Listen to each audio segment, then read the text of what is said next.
시작. 이것들을 정언하시는 분께서 이르시되 내가 반드시 속히 오리라 하시는도다. 아멘. 주 예수님이여 과연 그와 같이 오시옵소서. 마태복음 5장 17절 18절. 자, 시작. 내가 율법이나 대언자들의 글을 폐하러 온 줄로 생각하지 말라. 나는 폐하러 오지 아니하고 성취하러 왔노라. 진실로 내가 너희에게 이르노니 하늘과 땅이 없어지기 전에는 율법에서 1.1획도 결코 없어지지 아니하고 마침내 다 성취되리라. 기도하겠습니다. 하나님, 이 시간을 온전히 주님께 의탁합니다. 주님 함께해 주옵소서. 예수님의 귀하신 조남을 받들어 기도합나이다. 아멘. 주님께서는 성경에서 내가 어떤 이유 때문에 어떤 목적 때문에 또 왔다라고 여러 번 자주 말씀하셨습니다. 그리고 성경에서도 특히 여러분 마태복음에 좀 이따가 우리가 조금 살펴보겠지만 마태복음에도 보면 구약 성경을 가장 많이 인용하는 책 중에 하나가 마태복음입니다. 여러분 신약 성경의 첫 번째 책이죠. 이 신약 성경의 첫 번째 책에서 예수님이 누구이신지 또 예수님이 왜 오셨는지를 제일 잘 말해주고 있는 책 중에 하나입니다. 대표적인 책이 마태복음과 요한복음이지만 이 마태복음에서는 특히 유대인의 왕으로서 오신 예수님을 소개하고 있습니다. 그런데 그 예수님이 유대인의 왕으로 온다면 유대인들이 그냥 믿겠습니까? 믿지 않죠. 유대인들은 항상 성경을 가지고 있었어요. 그렇죠? 그런데 이 성경을 가지고 있었는데 이 성경에 대해서 이제 구약 성경이 이 예수님께 어떻게 성취되었는지를 소개를 하고 있다는 것입니다. 소개를 하고 있습니다. 그래서 여러분 마태복음은 제일 먼저 1장에도 보면 1장 22절에 이제 이 모든 일이 일어난 것은 주에 관하여 대언자들을 통해 말씀하신 것을 성취하려 하심이라 이렇게 되어 있어요. 자, 대언자들이 하신 말씀을 어떻게 해요? 대언자를 통해서 말씀하신 것을 성취하려고 오셨다. 오늘 내용이 뭡니까? 자, 오늘 제목이 뭐죠? 예수님이 오신 지금 이유와 목적에 대해서 우리가 지금 살펴보고 있는데 예수님이 다시 오셔야 하는 이유 중에 하나가 첫 번째로 뭐라고 그랬어요? 제가 하나님의 성도들을 데려가시기 위해서. 두 번째는 뭐라고 했어요? 원수들을 끝내시기 위해서. 자, 원수들을 끝내시는데 쭉 원수들에서 우리가 지난번에 살펴봤습니다. 이제 세 번째로 오늘 제가 뭘 말씀드리냐? 예수님께서 오신 것은 다시 오셔야 하는 이유는 바로 이 성경의 모든 대언의 말씀, 이 성경의 말씀 기록을 다 성취하시기 위해서 오신다라는 것입니다. 그래서 아까 얘기했죠. 예수님이 초림하셨을 때도 오신 그 이유를 목적을 여기서 이야기를 하고 있습니다. 마태복음 1장 22절에서 아까 이야기했는 말씀을 바로 대언자를 통해 말씀하신 것을 성취하려 하심이라. 바로 이러한 구절들이 마태복음의 곳곳에서 나옵니다. 지금 제가 너무 많아서 소개할 수가 없어요. 그 정도로 주님께서는 계속해서 자신이 바로 이 대언의 말씀, 바로 이 성경 기록을 성취하려고 오셨다는 것입니다. 예수님께서 처음에 이제 마귀의 시험을 받으시고 유대인의 해당에 가셔서 예수님께서 어떤 말씀을 여셨습니까? 이사야서의 말씀을 열어서 이것이 너에게 성취되었다라고 말씀하셨어요. 자, 예수님이 오신 목적들을 예수님은 계속해서 말씀하시기를 말씀을 성취하러 왔고 또 말씀을 성취하셨다라고 또 마태복음에서도 그것을 계속해서 제시해 주고 있다는 것입니다. 바로 예수님이 오신 것은 구약 바로 말씀을 성경을 성취하시기 위해서 오셨다. 뿐만 아니라 또한 앞으로 성취되지 않은 또 구약의 말씀들도 있는데 그것을 또한 성취하실 것입니다. 히브리서 10장 7절과 9절에서도 예수님께서 이렇게 말씀하십니다. 그때 예수님에 대해서 이 사도 바울이 기록한 것으로 우리는 이제 알고 있는데 이 사도 바울이 히브리서를 통해서 이렇게 인용하면서 말했습니다. 그때 내가 말하기를 오 하나님이여 보시옵소서 두루마리 책에 나에 대해 기록된 바와 같이 내가 주의 뜻을 행하러 오나이다 하였나이다 하시니라. 이 나에 대하여 이건 누구는 예수님이에요. 예수님께서 오신 이유가 뭡니까? 주의 뜻을 행하러 오나이다. 바로 그 뒤에 또 9절에서도 또 말씀하십니다. 두 번이나 말씀하세요. 그 뒤에 그분께서 이르시되 오 하나님이여 보시옵소서 내가 주의 뜻을 행하러 오나이다 하셨으니 그분께서 첫째 것을 제거하심은 둘째 것을 세우려 하심이라 라고 말씀하셨습니다.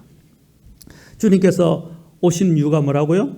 바로 하나님의 뜻을 행하려고 오셨다라는 것입니다. 그것을 1차적으로 예수님이 초림하셔서 또한 많은 것들을 성취하셨지만 또 2차적으로 예수님이 재림을 통해서 남아있는 모든 대언의 말씀들을 성취하실 것입니다. 우리는 이것을 통해서 성경이 얼마나 놀라운가 우리는 이것을 보게 됩니다. 자, 구약의 많은 아직 대언들이 아직 성취되지 않은 채 이루어지고 있습니다. 제가 대언들이라고 그러니까 대언하고 예언하고 무슨 관계가 있지 이렇게 이야기하는데 원래 prophecy라고 이야기할 때 이 대언이란 말은요 하나님의 대언자라는 것은 하나님을 그렇죠 대신해서 우리 인간에게 말해주는 자가 대언자입니다. 자, 그러면 제사장은 뭐냐? 제사장은 뭐냐면 인간을 대신하여 하나님께 그렇죠 말씀을 드리는다 이렇게 하면 생각하시면 돼요. 그러니까 그래서 주로 제사장은 중재자의 역할을 합니다. 중보자의 역할을 하는 거예요. 대언자는 하나님의 말씀을 우리 인간에게 전해주는 자이고 그 다음에 제사장은 우리 인간을 대변하여 하나님께 그렇죠 하나님께 이제 중재하는 자이다라고 생각하시면 훨씬 이해가 됩니다. 그래서 대언자는 어떻게 하는 사람이라고요? 하나님의 말씀을 전해주는 자들이죠. 그렇죠? 그런데 이 대언 안에는 뭐냐면 대언은 하나님의 하나님을 대신하여 말하는 것인데 그 대신하여 말하는 것 가운데는 뭐가 있냐면 앞으로 있게 될 장래의 일과 관련된 일들도 포함이 되어 있다는 것입니다. 그래서 원래 이 예언이라고 우리가 이야기할 때 사람들이 어떻게 생각하냐면 이 예언이라고 하면 미래를 내다보고 말하는 것을 자꾸 예언이라고 합니다. 그렇죠? 예언이라고 그러고 또 그 대언자들을 다른 말로 또 선지자, 선견자라는 말을 쓰기도 합니다. 그런데 여러분 이 대언이란 말 안에는 예언이 포함되어 있어요. 원래 이 예언이라는 것은 예언은 대언을 포함하지 않습니다. 예언은 미래를 이야기하는 거예요. 그렇죠? 그러나 대언은 예언을 포함하고 있습니다. 원래 여러분들이 알고 있는 이전에 나왔던 성경, 개역 성경에 여러분이 한자를 이제 조금 공부하신다면 원래 이 개역 성경에서 사용할 때 예언이라는 단어가 미리 옛자라는 말씀이 아니고요. 미리 옛자를 쓴 예언이 아니고 그 옛자가 맡길 옛자입니다. 맡길 옛자. 이해하시겠습니까? 그런데 그게 와전이 돼가지고 우리가 성경을 이야기하면 성경은 그냥 예언이라고 이야기를 해요. 아까도 얘기했지만 하나님이 말씀하신 그 대언의 말씀 안에는 예언도 포함되어 있어요. 그러나 prophecy라고 하는 것은 그냥 미래를 말하는 그 내용만 있는 게 아니고 그 하나님이 이야기하는 그 대언, 아까 맡길 옛자를 쓴 그 예언의 말씀에 미리 옛자를 이야기한 미래를 이야기한 부분이 포함되어 있다라는 것입니다. 그런데 이것이 와전이 됐다는 것이죠. 자, 제가 말씀드린 것은 하나님의 말씀, 대언의 말씀에는 바로 이 예언이 포함되어 있다라는 것입니다. 그리고 미래에 대해서 이야기하면서 우리가 정말 미래를 알기를 원한다면 우리는 성경을 공부하면 돼요. 그렇죠? 그런데 사람들이 성경이 아닌 자꾸 점쟁이나 다른 데서 이게 뭔가를 찾으려고 하고 미래를 알려고 합니다. 성경에 이미 미래가 다 나와 있어요. 하나님이 이미 우리에게 말씀하시고 계시해 주셨어요. 우리는 성경을 통해서 우리는 그것을 알 수 있습니다. 더 자세한 부분은 우리가 다 알 필요가 없기 때문에 하나님이 기록하지 않은 겁니다. 또 하나님이 숨겨놓으신 것들도 많이 있습니다. 우리가 정말로 앞으로 일어날 일들이 어떻게 될 것인가 알고자 한다면 성경을 공부하라는 것입니다. 우리가 성경을 정말 알고 앞으로 일어나게 될 모든 것들을 우리가 또 이제 성경을 통해서 알게 된다면 이 세상에 지금 일어나는 일들로 인해서 우리가 동요할 필요가 없어요. 많은 사람들이 지금 불안해하고, 그렇죠? 불확실한 미래, 또 지금 닥쳐오는 여러 가지 현상들로 인해서 사람들이 지금 좌불안석입니다. 너무 사람들이 동요되고요. 막 열이 몰려가고 저리 몰려가고 이쪽으로 가고 저쪽으로 가고 또 온갖 이상한 뉴스들이나 이상한 정보들이 뭐 지금 난무합니다. 사람들이 어디를 찾아가야 할지 몰라요. 여러분 더욱더 성경을 보십시오. 하나님의 말씀을 공부합시다. 그러면 우리는 흔들리지 않습니다.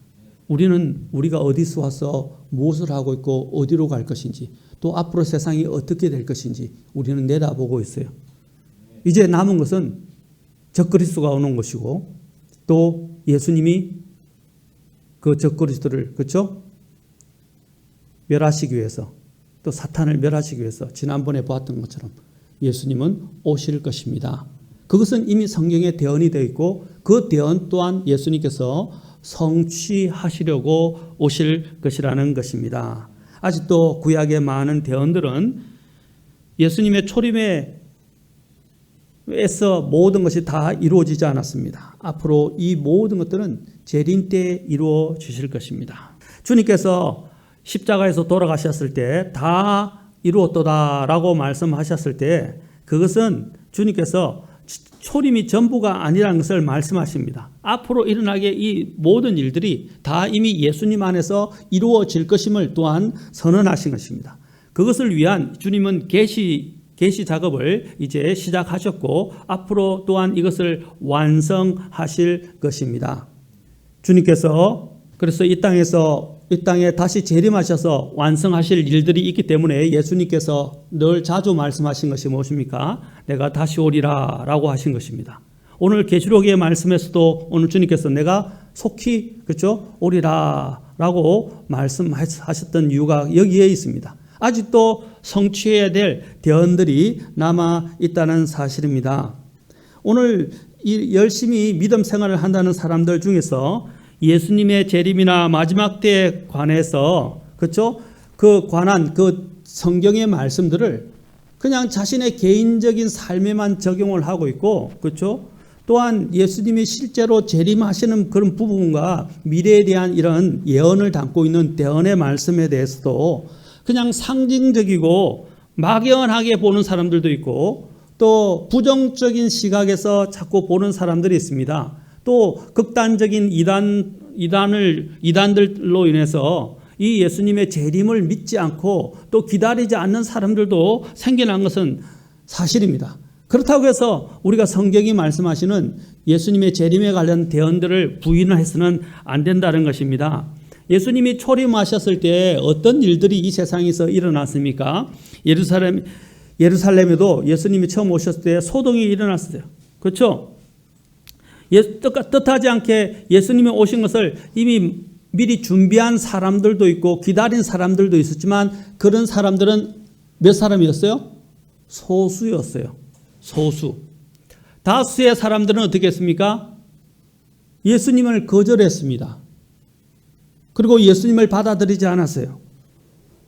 예수님을 그들을 맞이할 때 기쁨과 흥분보다는 많은 이런 동요와 불안과 또한 이는 혼란이 난무했었습니다. 사람들이 예수님이 오신 것을 싫어하는 이유가 무엇일까요? 분명히 요한복음에도 말씀하셨어요. 자신들의 어둠이 그 빛에 의해서 드러나는 것을 싫어하기 때문이다라고 했어요.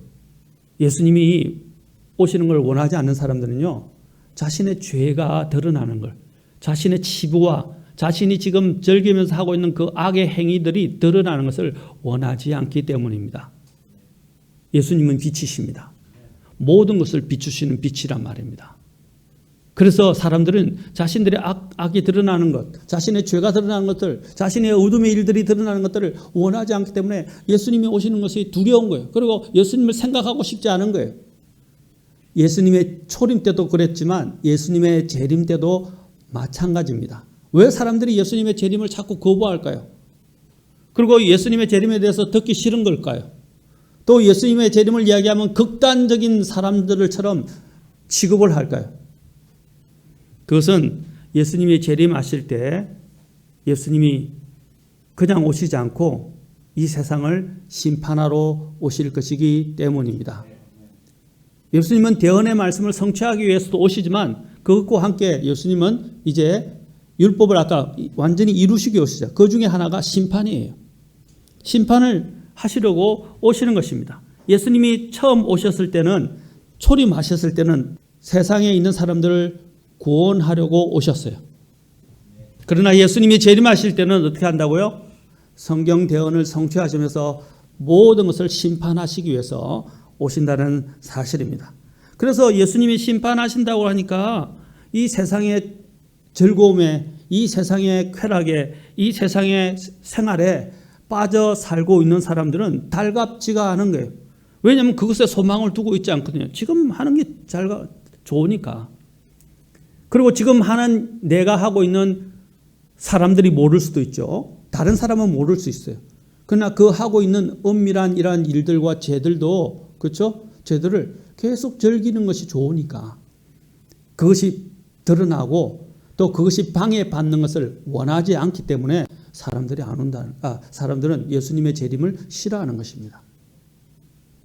그러나 예수님은 반드시 오실 것입니다. 우리는 예수님의 재림을 준비해야 합니다. 그리고 우리는 그 준비하기 위해서 깨어 있어야 합니다. 더 나아가 그래서 성경에서는 정신을 차리고 깨어 있으라 그랬어요. 정신을 차리고 깨어 있으라. 그리고 또한 분별해야 합니다. 어떻게 분별합니까? 대언의 말씀을 가지고 분별하는 거예요. 대언의 말씀. 나중에 저희가 좀 이따가 그 부분을 다루겠습니다. 특히 그래서 정말 예수님의 재림을 소망하는 사람들은, 그렇죠? 자신을 항상 대비하고 준비합니다.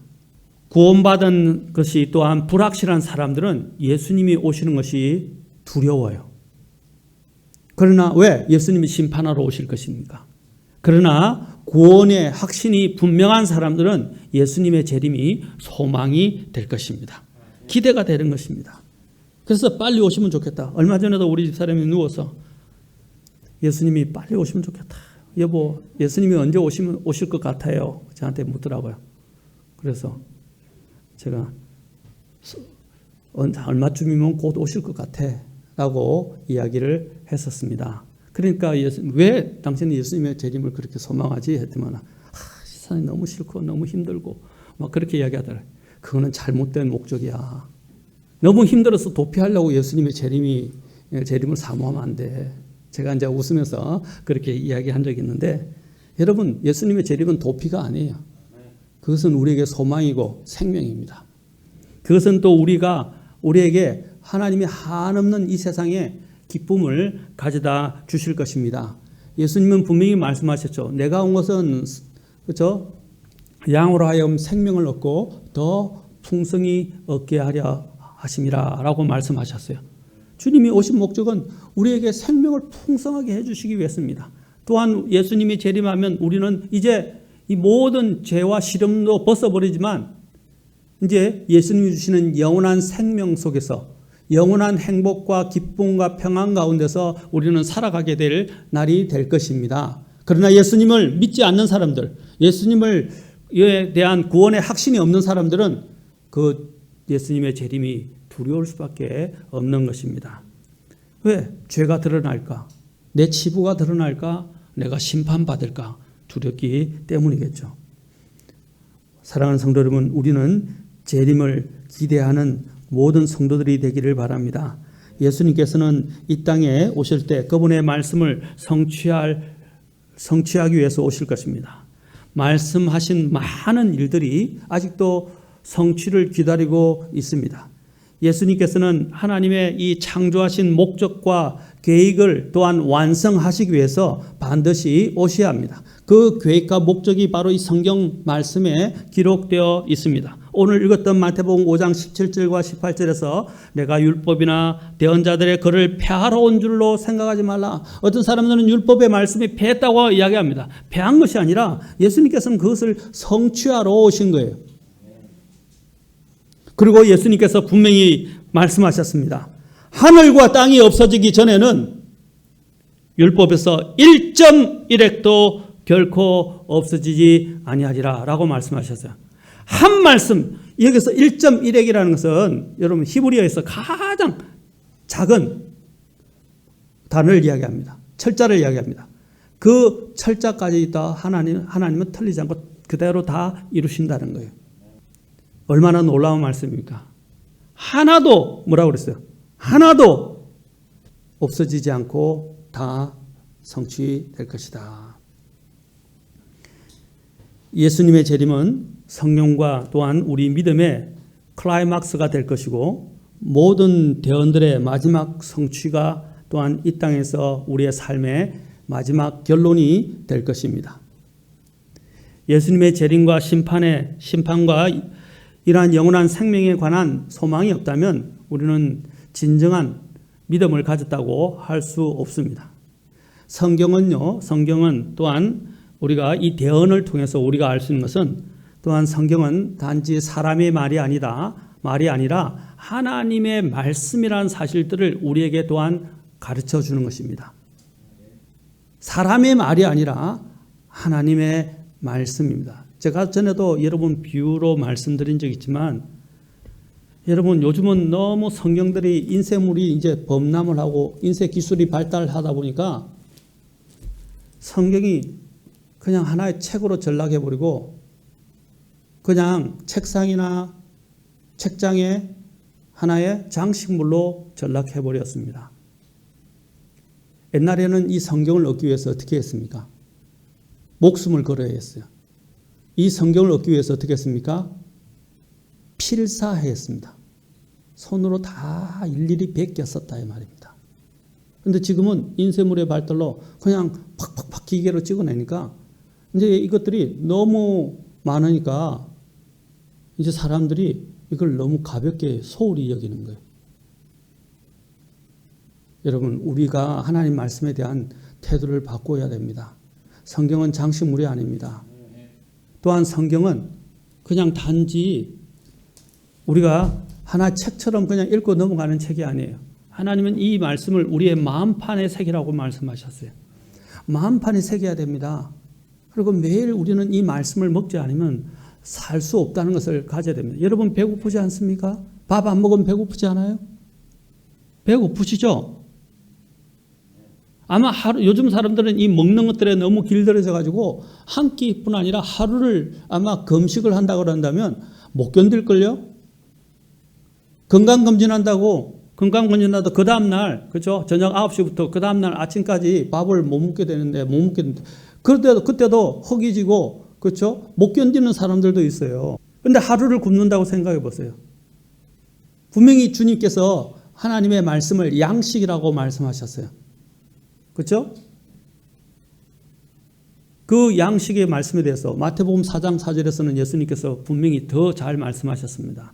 사람이 빵으로만 살 것이 아니요 하나님의 입에서 나오는 모든 말씀으로 살 것이다. 하나님의 입에서 나오는 every word, 모든 말씀, 단어 하나하나의 그 말씀으로 사람들은 산다 그랬어요. 우리는 영적인 존재입니다. 우리는 하나님 없이 살 수 없는 사람들이에요. 그래서 우리는 하나님의 말씀에 주의를 기울여야 합니다. 그리고 하나님 말씀을 먹어야 합니다. 사랑하는 성도 여러분, 말씀을 절대로 가볍게 소홀히 취급하지 마시고 그냥 내팽개치지 마십시오. 세상의 책과 TV와 인터넷과 또 심지어는 스마트폰과 다른 잡지들과 이런 것들은 온통 계속 매일 보면서 어떻게 하나님 말씀을 읽지 않습니까? 하나님 말씀을 읽지 않고 먹지 않으면서 어떻게 살아갈 수 있습니까? 그게 오래되면 어떻게 됩니까? 자, 우리의 영적인 것도 그래요. 병드는지 모르고 병들어가는 거예요. 병이 깊게 드는 것이다. 이런 생활이 오래되도록 해서는 안 됩니다. 사랑하는 성도 여러분, 우리가 바뀌려면, 체질이 바뀌려면 하나님의 말씀을 먹어야 돼요. 여러분, 우리가 보통 건강에만 한약방에서 제일 많이 이야기하는 것이 뭡니까? 체질을 바꿔야 됩니다. 어떻게 체질을 바꿉니까? 음식을 통해서 체질을 바꾼다고 그러잖아요. 운동과 음식이죠. 가장 그들 주장하는 것은. 그리고 그걸 더 도와주기 위해서 약을 처방해 주는 거죠. 맞습니까? 그 약보다 제일 중요한 건 뭡니까? 음식을, 그렇죠? 음식을 바꾸고 음식과 또 생활 패턴을 바꾸는 것입니다. 그래서 음식을 먹으면서 어떻게 해요? 이제 예를 들면 알레르기 체질이 있는 사람들이 있는데 보통 보면 산성 체질에서 그렇죠? 알칼리 체질로 바꾼다든지 그렇죠? 그 사람들의 그 체질을 변화시키기 위해서 약을 통해서 그런 것들을 바꿉니다. 그래서 한약을 먹으니까 어떻게 해요? 사람들이 기운이 나고 밥을 더 잘 먹게 되죠. 그렇죠? 그러면서 그런 경우도 있고 어떤 거는 또 다른 음식은 싫어하게 만들기도 합니다. 그 이유가 뭡니까? 체질을 개선하는 거잖아요. 하나님의 말씀은요, 우리의 이런 영적 체질, 그렇죠? 체질을 개선하는데 최고입니다. 최고의 보약이라고요. 우리는 그래서 하나님 말씀을 읽어야 합니다. 그러면 내가 변화되기 시작합니다. 변화되기 시작해요. 그리고 하나님 말씀을 공부해 보십시오. 그 깊이 있는 하나님 말씀을 통해서 내게 들어오는 그 말씀이 내 안에서 역사하기 시작할 때 내 안에 있는 죄들을 밀어내고 죄들을 제거하기 시작하고 내 안에서 새로운 생명이 자꾸 움트기 시작하게 만들어준단 말입니다. 사랑하는 성도 여러분, 오늘 대언의 말씀을 우리는 주목해 보셔야 합니다. 그래서 성경은 하나님의 사람의 말이 아니라 하나님의 말씀입니다. 말씀이라는 것입니다. 특히 이 대언은 무엇을 이야기해 주는 것입니까? 이것이 그냥 사람의 말이 아니라 하나님의 말씀이라는 것들을 확정시켜 주는 것입니다. 왜냐하면 사람의 말은 대언을 가지고 있지 않고 그것은 예언적인 성격을 성취할 수가 없기 때문입니다. 다른 어떤 종교에서도 예언이 성취된 적이 없어요. 그러나 성경의 대언은 100% 완전히 다 지금까지 성취되었다는 것을 말해주고 있습니다. 성취되었다는 것은 무엇을 말해주는 것입니까? 불가능한 일들이 이루어졌다는 것입니다.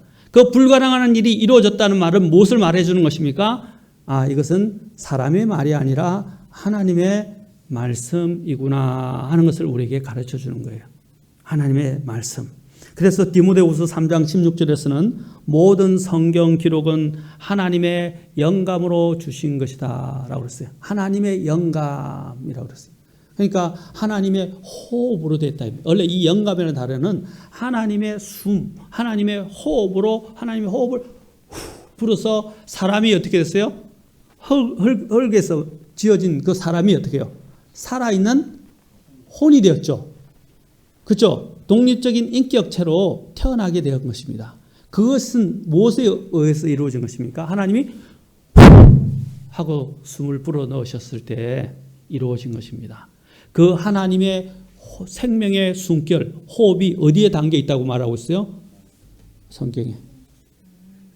영감이라고 할 때 많은 사람들이 영감은 그 성경을 기록한 그 성경 기록을 기록한 그 기록자들이 영감을 받았다고 이야기합니다. 아닙니다. 그들이 영감 받은 게 아니고 하나님이 성경에서 뭐라고 그랬어요?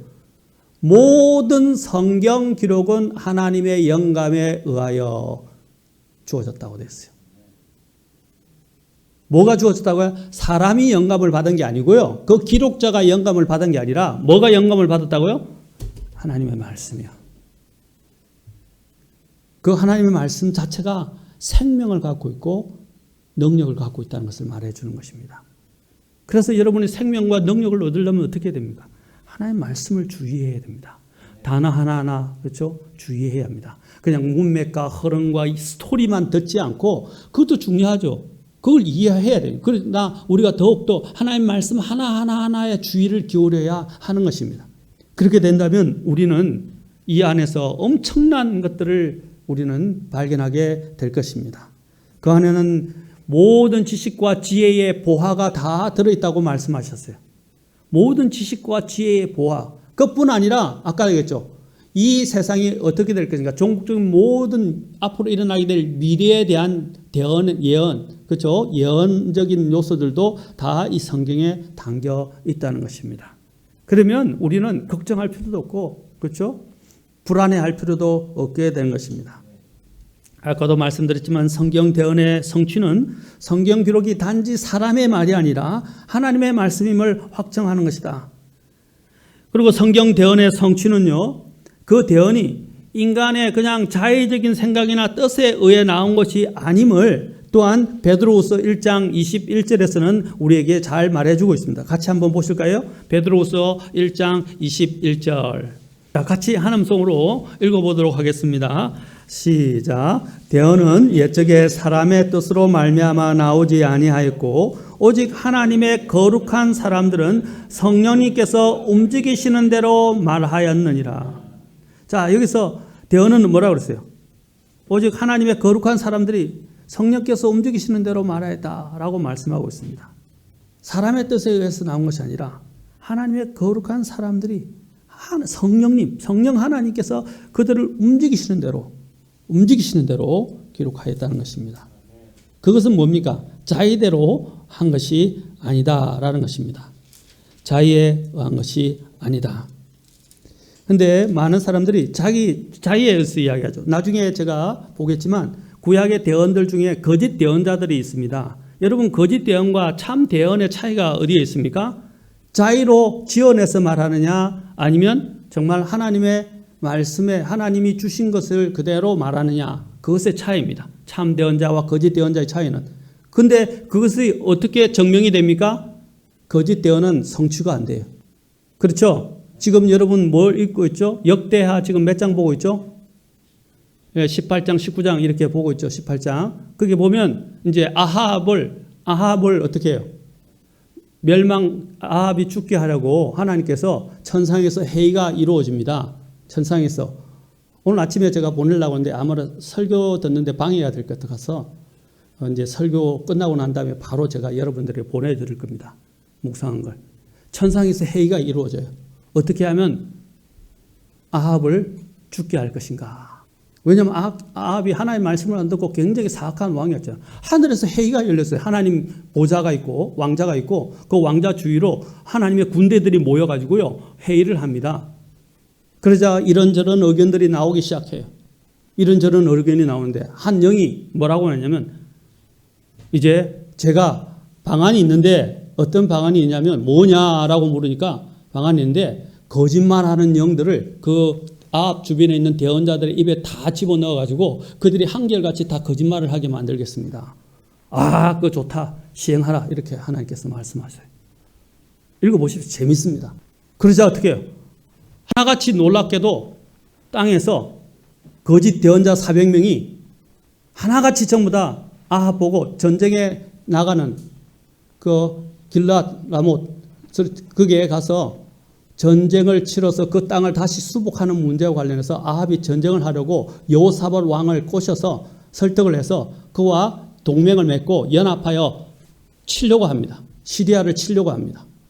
그런데 그 치려고 하는데 하나님이 하지 말라고 말씀하시는데 아합은 자신의 야욕을 멈추지 않고 여호사밧까지 설득을 해서 같이 치려고 하는 거예요.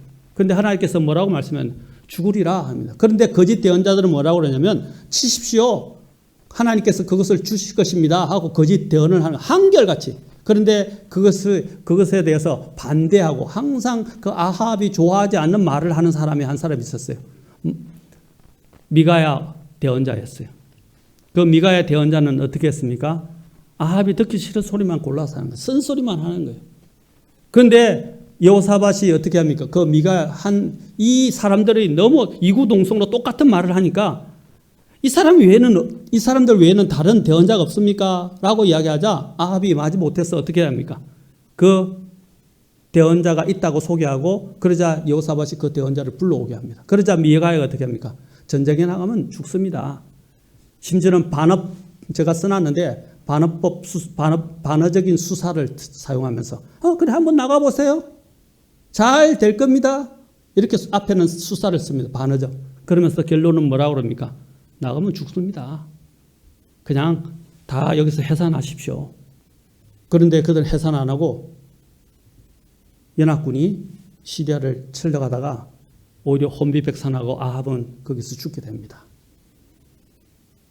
사랑하는 성도 여러분, 이런 일들이 일어나. 거짓 대언과 참 대언의 차이가 뭡니까? 그 400명은 한결같이 거짓 대언을 한 거예요. 왜? 왕을 즐겁게 하려고.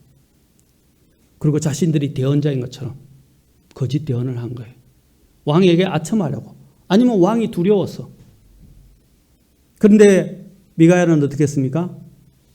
두려워하지 않았습니다. 그는 하나님이 말씀하신 것을 해야 한다라고 그게 두 번이나 나와요. 하나님의 말씀을 내가 하는 것을 해야 된다. 그게 대언자가 하는 일입니다. 대언자는 하나님의 말씀을 그대로 성도 사람들에게 전달하는 거예요. 희석시키지 않고, 그렇죠? 그걸 바꾸지도 않고, 그걸 또 변개시키지도 않습니다. 있는 그대로 전달하는 게 대언의 책임이에요. 그것이 거짓 대언과 참 대언의 차이입니다. 자, 그래서 그 부분에 대해서 성경은 참 대언입니다. 그 부분에 대해서 뭐라고 말씀하셨습니까? 자, 참 대언과 거짓 대언의 차이에 대해서 신명기 18장 22절에서 말씀하십니다. 신명기 18장 22절. 자, 신명기 말씀에서 이런 부분들을 쭉 우리에게 말씀하시는데, 자, 신명기 18장 18절부터 쭉 설명이 나오면서 그냥 시간상 22절만 우리가 읽어보겠습니다. 자, 21절과 22절.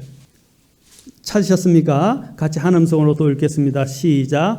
내가 혹시 마음속으로 이르기를 주께서 이르시지 않은 말씀을 우리가 어떻게 알리요 하리니 만일 대언자가 주의 이름으로 말하는데 그 일이 뒤따라 일어나지도 아니하고 성취되지도 아니하면 그것은 주께서 말씀하지 아니하신 것이요 오직 그 대언자가 자기 뜻대로 그것을 말하였나니 너는 그를 두려워하지 말지니라. 여러분, 대언이 성취가 안 되면 어떻게 해요? 그것은 자의대로 말하는 것이다. 그건 거짓 대언이다 이 말이에요. 그것들을 두려워하지 말라는 거예요. 그러나 참 대언은 어떻게 합니까? 하나님이 말씀하신 대로 이루어진다 이 말입니다.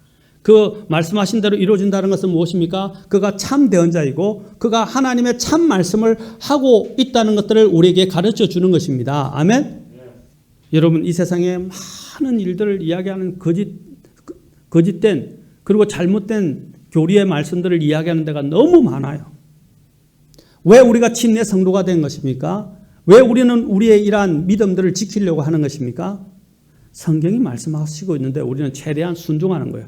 내가 완전해서가 아니라 그 하나님의 완전하신 말씀을 우리는 추구하고 그것을 따라가려 하고 그것에 순종하려 하기 때문에 우리는 이 여기 있는 침례 신앙을 지키는 거예요. 아멘? 맞습니까? 저는 제가 이해가 안 가는 것 중에 하나가 뭐냐면 킹제임스 성경이 하나님께서 보존하신 말씀이라고 이야기하면서 킹제임스 성경을 믿지도 않는 다른 곳에 가서 교제하는 사람들이 있고 그 교회를 다니는 사람들이 있어요. 침례, 우리가 침례 성도라고 성경이 침례에 대해서 말씀하시잖아요. 맞습니까? 그런데 어때 침례에 대해서 말씀하는데 어떻게 세례를 주는 그 교회에 갈 수 있습니까? 성경은 구원받은 사람만이 침례를 받을 수 있다고 이야기하는데 어떻게 어린아이에게 영세를 주는 그런 교회에 갈 수 있다는 것입니까? 유아 세례를 주는데 제가 기본적인 몇 가지만 지금 말씀드린 거예요. 어떻게 다른 교리를 이야기하고 하나님의 말씀하신 대로 순종하지 않는데 왜 그런 교회를 다니냐는 것입니다. 그런데 그런 사람들이 또 뭐라고 그러냐면 에이, 문자적으로 중요하지 않아요. 그냥 의미만 중요해요. 아까 이야기했죠. 사람이 빵으로만 살 것이 아니고 살 것이 아니요. 하나님의 입에서 나오는 every word, 모든 단어의 말씀으로 살 것이다 그랬어요. 우리가 하나님께 순종한다 그러면 하나님의 말씀하신 그 단어 하나하나에 다 순종해야 되잖아요. 맞습니까? 그 의미만 캐치하면 어떻게 하냐고. 말씀하신 대로 이루어야죠. 분명히 위에서 직장에서도 그렇습니다. A를 하고 B를 하고 C를 하십시오라고 이야기를 했는데 이 사람이 이 그냥 일을 이루면 되니까 그냥 내 생각에는 효과적인 것이 A를 하고 C를 하고 B를 하면 되겠다 이렇게 한 거예요. 그런데 그 사람이 나중에 그렇게 순서대로 하지 않은 것으로 인해서 걸렸어요. 그래서 직장에서 잘렸어요. 그런데 한 거예요. 나는 일을 했지 않냐. 결과적으로는 일을 해냈지 않느냐. 그게 중요하지 않다는 거죠. A하고 B하고 C 하라고 그랬지. 언제 A하고 C하고 B 하라고 그랬냐. 이해가십니까? 우리도 마찬가지입니다. 결론적으로 내가 이것을 이루었기 때문에 순종했다고 하면 안 돼요. 우리는 하나님이 말씀하신 대로 순종하면 되는 겁니다. 맞습니까? 어려운 거 아니에요. 단순한 것입니다. 자기 생각이 들어가게 되면 어떻게 해요? 그걸 자꾸 바꿔요. 그러나 순수하고 단순한 자는 어떻게 합니까? 그냥 있는 그대로 하는 것입니다. 하나님은 단순한 자에게 지혜와 명철을 주신다고 잠언 1장에서 이야기했어요. 잠언이 기록된 목적은 단순한 자에게 명철을 주는 거예요. 이브가 타락하게 된 이유가 뭡니까? 단순하면서 떠났기 때문입니다. 여러분 신앙생활은 심플해요. 물론 신앙생활이 쉽다는 말은 아닙니다. 어려움도 있어요. 그러나 신앙의 말씀이나 신앙생활은 단순합니다. 아멘? 그냥 다른 걸 생각하지 말라는 말입니다. 여기도 마찬가지예요. 성경이 왜 왜곡되고 성경이 자꾸 문제가 생기게 됐습니까? 그것은 무엇입니까? 아까 베드로후서에 나왔잖아요. 사람이 사람의 뜻으로 말미암아 하지 않았는데 자의대로 생각하고 그것을 해석하고 해결하려고 하기 때문에 생긴 문제라는 것입니다. 이들은 어떻게 했습니까? 자의대로 한 게 아니라 성령님께서 그들 안에 들어오셔서 그들의 움직이시는 대로 그들은 그대로 받아 적은 거예요. 받아 적은 거예요. 어떤 분은 이것을 기계적 영감이라고 하는데 어려운 말로 기계적 영감은 아닙니다. 하나님은 각 개성을 존중하시면서도 그들이 자신의 개성을 가지고 하나의 말씀을 그대로 받아 적게 하셨어요. 그것이 하나님의 신비에 놀라운 거예요. 이 영감은 하나의 신비입니다. 마치 동정적 탄생과 같은 것입니다. 하나님의 대언의 말씀은 한 가지만 틀려도요 신뢰성 면에서 타격을 받게 됩니다. 사랑하는 성도 여러분, 예수님께서는 바로 이 대언의 말씀을 성취하러 오셨다는 사실입니다. 그것도 하나도 틀리지 않고, 아까도 말씀드렸죠. 예수님은 구약에 있는, 그렇죠, 예수님의 초림과 관련해서 모든 것을 다 하나도 틀리지 않고 다 성취하셨어요. 그런데 앞으로 남아있는 또 대언의 말씀이 있어요. 그것도 다 예수님과 관련되어 있어요. 그 예수님과 관련된 대언의 말씀도 어떻게 됩니까? 하나도 우리가 이미 100% 했다는 것은 불가능한 일들이 이루어진 것인데, 그렇죠? 확률적으로도 불가능한 일들이 이루어진 것인데 그것이 이제 앞으로도 어떻게 해요? 이루어질 것을 우리는 확신할 수 있다는 겁니다. 왜?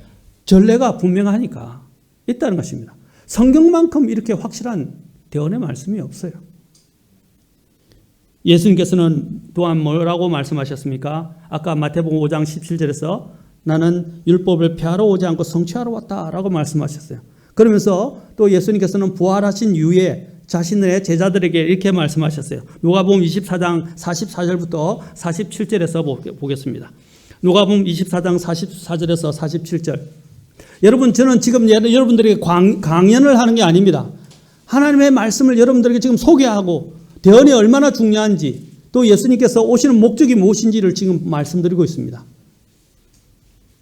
누가복음 24장 44절부터 47절 또한 같이 읽도록 하겠습니다. 시작. 또 그분께서 그들에게 이르시되 내가 여전히 너희와 함께 있었을 때에 너희에게 말한 말들 곧 모세의 율법과 대언자들의 글과 시편에 나에 관하여 기록된 모든 것이 반드시 성취되어야 하리라 한 말이 이것들이라 하시고, 그때 그들의 지각을 여사 그들이 성경 기록들을 깨닫게 하시며 또 그들에게 이르시되 이같이 기록되었은즉 이같이 그리스도가 고난을 받고 셋째 날 죽은 자들로부터 일어나는 것이 마땅하며 또 회개와 죄들의 사면이 그의 이름으로 예루살렘에서 시작하여 모든 민족들 가운데 선포되어야 하리니. 자, 주님께서 뭐라 했어요? 자신에 관해서 모세의 율법과 대언자들의 글과 시편에 그 주님에 대하여, 주 예수님에 대하여 기록된 모든 것이 반드시 성취되어야 한다 그랬어요. 아까 그랬죠. 초림 때도 아까 성취되었어요. 아까 특히 여기 뒤에 나왔죠. 뭐라 그랬어요? 성경 기록들을 깨닫게 하셨는데 바로 예수님의 고난과 죽은 자로부터 일어난 부활에 대해서 지금 말씀하셨어요. 이제 이것과 더불어서 이제 어떤 일들이 있습니까? 복음을 전하는 그 복음에는 또 앞으로 있게 될 심판과 미래에 대한 것도 있다는 것입니다. 맞습니까? 그게 재림과 관련된 거예요. 재림. 예수님이 다시 오신다는 것입니다. 이것도 반드시 성취되어야 한다는 것입니다. 구약 성경에 아까 얘기했죠. 모세율법은 모세오경을 이야기합니다. 대언서들은 뭐랍니까? 대대언서와 소대언서를 말합니다. 그 다음에 시편은 뭘 이야기합니까? 시가서를 말하는 거예요. 이 세 가지 안에 뭐가 들어있어요? 구약 성경 전부가 다 담겨 있는 거잖아요. 그 전부가 무엇을 위해서 기록됐다고요? 예수님께 대하여 기록된 건데 그것이 예수님을 통해서 어떻게 다 성취될 것이다.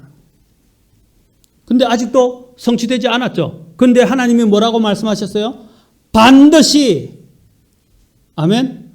그 성취가 무엇입니까? 바로 예수님의 재림이라는 것입니다. 예수님의 재림에 대해서 그래서 예수님이 뭐라고 또 말씀하셨어요? 거기서도 반드시 예, 반드시 오시리라. 반드시 오신다고 하면 안 돼요. 바톤 페인이라는 유명한 성경 학자가 있는데 그가 성경 대언 대백과 사전을 만들었습니다. 그가 만든 성경 대언 대백과 사전에 의하면 성경에 기록된 그 예언, 대언 중에 그 예언은 총 1817개로 구약 성경에만 1239개, 신약 성경에 578개의 대언이 있다라고 말했어요. 아까도 말씀드렸지만 얼마나 많은 대언들이 구약 성경에 있습니까? 그것이 앞으로 있게 될 일들에 관한 것이었다는 것입니다. 그것만 해도 아까 뭐라고 몇 개라고 그랬어요? 1817개였다는 것입니다. 이렇게 성경을 열심히 연구하면서 다 체크한 사람들도 있어요. 우리는 얼마나 열심입니까? 성경의 대언은 아직 다가오지 않은 미래의 것을 제외하면 100% 성취된 것으로 잘 알려져 있습니다. 그렇다면 다가올 장래의 일에 대한 특히 예수님의 재림에 대한 대언의 성취 또한 100% 성취될 것을 우리는 확신할 수 있습니다. 이것은 다른 종교의 경전에서는 찾아볼 수 없는 것입니다. 오직 하나님의 영감의 계시로 기록된 성경만이 바로 이 대언을 담고 있습니다. 기록하고 있습니다. 그리고 완벽한 성취를 보여주면서 이것이 하나님의 말씀이라는 사실을, 사람의 말이 아니라 하나님의 말씀이라는 사실을 내적으로 보여주는 증거입니다. 클라레스라고 부르기도 하고 클레어런스라고 하는데 클레어런스 라킨 목사님이 계신데 그 클레어런스 라킨 목사님은 대언에 대해서 정의하기를 이렇게 정의했습니다. 잘 들으십시오. 미리 기록된 역사라고 했습니다. 미리 기록된 역사다. 자, 이 미리 기록된 역사라는 것은 무엇입니까? 하나님이 대언을 통해서 이 세상의 역사를 미리 다 기록하셨다라는 것입니다. 이것은 하나님의 전지하심에 기초하고 있습니다. 전지하심이 뭐죠? 전지. 우리 학생들 전지라는 뜻이 뭐죠? 하나님이 전지하시다 할 때 하나님을 우리는 전지전능하신 하나님이라고 부르는데 전지가 뭐죠? 하나님은 모든 것을 다 아신다. 이런. 심지어는 미래까지도 다 아신다. 아멘? 전능은 뭡니까? 하나님은 모든 것을 다 아실 수 있다. 못하시는 일이 없다. 불가능한 일이 없다라는 겁니다. 아시겠죠? 우리 어린이들. 전지라고 이야기할 때 바로 이것은 하나님의 모든 것들을 아시는 하나님의 속성을 우리에게 성품을 잘 이야기해 줍니다. 그래서 이사야서 46장 9절부터 10절에 또 이렇게 말하고 있습니다. 이사야서 46장 9절 10절. 자, 시작. 옛적의 이전 일들을 기억하라. 나는 하나님이요 나 외에는 다른 이가 없나니 나는 하나님이니라. 나 같은 이가 없느니라. 내가 처음부터 끝을 밝히 알리며 아직 이루어지지 아니한 일들을 옛적부터 밝히 알리고 이르기를 나의 계획이 설 터이니 내가 나의 기뻐하는 모든 일을 이루리라 하였노라. 여기서 말씀하셨잖아요. 하나님이 뭐라고 말씀하셨어요? 나 외에는 다른 이가 없다. 그럼 어떻게 하나님이 다른 위에 하나님 외에는 다른 이가 없다는 것을 어떻게 알 수 있습니까? 하나님만이 주 하나님이라는 것을 우리가 어떻게 알 수 있습니까? 보십시오. 처음부터 끝을 밝히 알리고 아직 이루어지지 않은 일들도 옛적부터 이미 다 밝히 주님께서 알리시고 그 대언했다 이 말입니다. 그리고 뭐라고 하셨어요? 나의 계획이 선다는 말은 뭡니까? 그리고 나의 기뻐하는 모든 일을 이룬다는 것은 그것을 성취하실 거다. 얼마나 놀랍습니까? 아멘? 네. 우리가 믿는 하나님은 정말 놀라우신 하나님입니다. 네. 우리가 또한 갖고 있는 이 성경 기록은 정말 놀라운 하나님의 말씀입니다. 네. 사람의 말씀이 아니라는 것입니다. 네. 이제 이 성경 기록이 어떻게 성취되는지를 우리는 주목해 보아야 됩니다. 예수님께서 이제 오실 때 이것들이 어떻게 예수님 안에서 다 성취될 것인지 우리는 주목할 필요가 있습니다. 그럴 때마다 우리는 어떤 것을 느낍니까? 전율을 느낍니다. 대언의 성취가 되어난 것을 통해서 특히 이스라엘의 마지막 때 이스라엘이 독립하고 그렇죠? 이스라엘이 성전을 회복하고 이제 주님께서 한 세대가 지나가기 전에 이 일이 다 성취되리라고 말씀하셨는데 그것은 무엇입니까? 예수님이 오신다라고 말씀하셨어요. 그때 사람의 아들 인자가 오신다고 말씀하셨어요. 그것이 다 성취되고 인자가 오신다고 말씀하셨어요. 그러면서 우리는 어떻게 됩니까? 성경 하나하나의 대언이 성취되는 것을 보면서 우리는 전율을 느낍니다. 주님이 오시는 것이 가까워지고 있구나. 주님 속히 오십시오. 오시면서 이 모든 것을 이루어 주십시오. 기대하는 마음이 또 생기게 됩니다. 전율을 느끼지 않습니까? 야, 여러분들이 만약에 내가 친구들하고 이제 뭔가를 내기를 했는데, 내기에 내가 이겼어요. 맞췄어. 그럼 어떻게 되죠? 여러분들. 와, 대단하다. 나도 맞췄다. 내가 해냈다. 그러지 않겠어요? 또, 여러분, 죄송하지만, 게임 같은 거 할 때 돈 내기도 하잖아요. 그렇죠? 내가 이길 거로 생각해서 돈 내기 하는 거죠. 그럼 내기에서 이겼어요. 얼마나 짜릿하고 전율이 옵니까? 하나님의 말씀이 성취될 때 얼마나 짜릿짜릿합니까? 이것은 그냥 하나님의 말씀이 아니라 나의 말씀입니다. 아멘? 내게 주신 생명의 말씀이에요. 이것을 주목해 봄으로 인해서 하나님께서 어떻게 이루어가시고 언제 오실 것인지 또 나를 데려가실 것인지 우리는 그것들을 알 수 있다는 말입니다. 사랑하는 성도 여러분, 하나님의 말씀을 공부하십시오. 그리고 하나님의 말씀을 통해서 확신을 가지십시오. 그리고 하나님의 말씀을 통해서 소망을 가지시기 바랍니다. 여러분, 성경에서는 예수님의 아까 초림, 예수님의 이 지상에서의 탄생, 그리고 또 주님께서 십자가에 죽으시고 고난을 받으시고 십자가에 죽으시고 부활하신 것뿐 아니라 또 성천하신 것뿐 아니라 그것도 다 대언되어 있었어요. 성경 기록대로 죽으시고 장사되었다가 또 성경 기록대로 부활하셨죠. 맞습니까? 또한 예수님께서는 단지 성경대로 장사되어서 부활하실 뿐 아니라 성천하실 뿐 아니라 다시 오신다고 말씀하고 계십니다. 그리고 다시 오실 뿐 아니라 그 성경 기록 안에는 앞으로 있게 될 인류의 운명, 나의 운명, 세상의 운명, 이스라엘의 우리가 바라보고 있는 이스라엘의 운명, 또 이 세상 온 이방 민족들의 운명, 그리고 우리의 원수인 사망과 아까 사탄과 적그리스도의 운명, 모든 것들이 기록되어 있고 또 앞으로 우리에게 오게 될 그렇죠? 영원한 세상, 그 전에 또 있게 될 심판, 이 모든 것들에 대해서 성경은 다 대언해 놓고 있다는 것입니다. 궁금하십니까? 성경 안에 궁금한 모든 것들이 다 들어 있습니다. 세상의 책들에서는 이 궁금증을 해소할 수 없어요. 하나님의 말씀을 공부하십시오. 하나님께 가까이 나아가십시오. 그러면 여러분 마음속에 막 아까 말씀드렸죠. 생명이 막 움터오르고 또한 생명뿐 아니라 내 안에 하나님의 지혜와 능력이 막 살아나는 것을 느끼게 됩니다. 그래서 아까 했죠. 내 안에 있는 불안과 내 안에 있는 의심과 내 안에 있는 또한 많은 죄들, 불법들 또 잘못된 것들을 다 그냥 몰아내버려요. 하나님의 힘이 워낙 말씀의 힘이 강력해서. 그리고 나를 어떻게 해요? 아까 체질을 변화시킨 것처럼 나를 새롭게 만들어준다는 것입니다. 그 사람은 사도 바울이 말했어요. 우리의 그 사람은 썩어지나 우리의 속 사람은 뭐라고 했어요? 날마다 새롭도다. 아멘. 하나님의 말씀을 가까이 둔 자들은 날마다 새로워질 것입니다. 그래서 예수님이 오시는 것들을 지켜보는 거예요. 이전에 예수님이 초림할 때 예수님이 오시는 것을 알고 기다리는 사람은 어떤 사람들이었어요? 성경 대언의 말씀이 뭘 가르치는지 주목해보고 기다리는 사람들이에요. 맞습니까?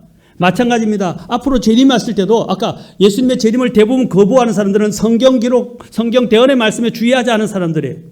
그러나 성경 대언의 말씀에 주목한 사람들은 예수님의 재림을 기대하고 예수님이 어떻게 오시는가를 준비한다는 것입니다. 그리고 기다린다는 거예요. 차원이 다르죠. 그렇게 되면 예수님을 만날 때 그때 부끄러운 구원과 칭찬받는 구원이 결정될 것입니다. 사랑하는 성도 여러분, 주님의 재림을 기다리십니까? 예수님이 오시는 목적 중에 하나가 무엇입니까? 성경 말씀의 대언을 성취하시기 위해서, 성경을 성취하시기 위해서 오시는 것이다. 그 성경의 주제가 누구죠?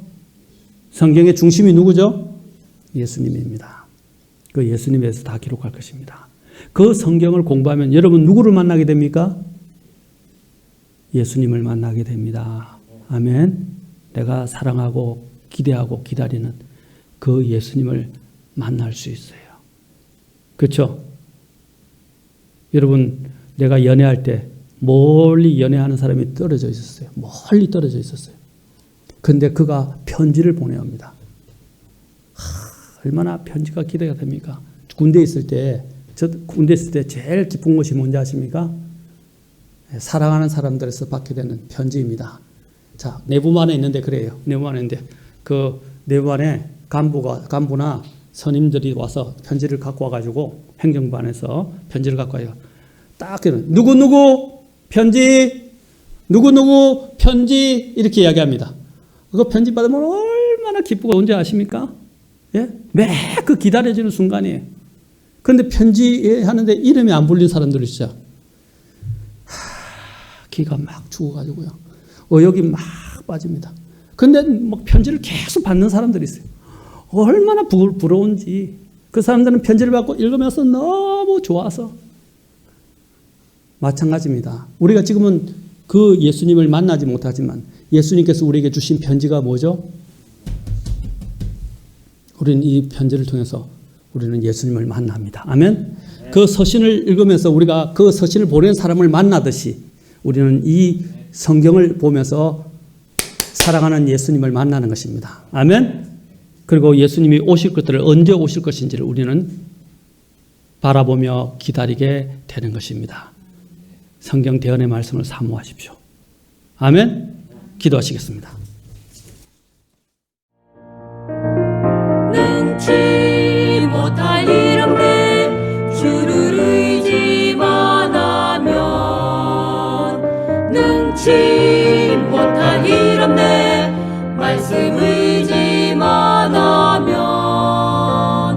내게 주신 음성 들어라 내게 어려운 일 있느냐 주 하나님만 믿어라 주 말씀만 믿어 전능하신 주 하나님